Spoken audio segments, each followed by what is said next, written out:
જય કિસાન ખેડૂત મિત્રો, આજે તારીખ થઈ ગઈ 12 અને બંગાળની ખાડીમાં સિસ્ટમ આકાર લેવાનું ચાલુ થઈ ગયું છે અને સિસ્ટમ ડેવલપ થઈ અને કાલે 13 તારીખે સાંજ સુધીમાં થઈ જશે તૈયાર ને રાત્રે તેનું કામ થઈ જશે ચાલુ.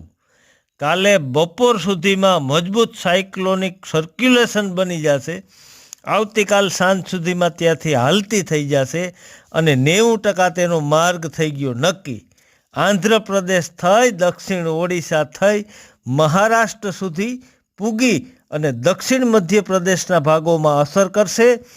મહારાષ્ટ્ર સુધી આ સિસ્ટમ સાયક્લોનિક સર્ક્યુલેશનના રૂપમાં રહેશે અને મહારાષ્ટ્રમાં પૂગે અને તેને જે સિયર ઝોન છે તે અરબી સમુદ્રમાં લંબાશે અને અરબી સમુદ્ર આપશે સપોર્ટ, કારણ કે તે છે સક્રિય અને જે સક્રિય છે તેના ભેજ મળે છે અને સિસ્ટમ વધારે મજબૂત બની જશે અને બની જશે લો પ્રેશરના રૂપમાં આવશે અને 16 તારીખેથી લઈ 24 તારીખ સુધી ગુજરાતમાં આપશે ભારે વરસાદ, ખાસ કરીને પશ્ચિમ સૌરાષ્ટ્ર કે જ્યાંના ખેડૂતોને શિયાળુ પિત્તના પાણીની ઘટ છે.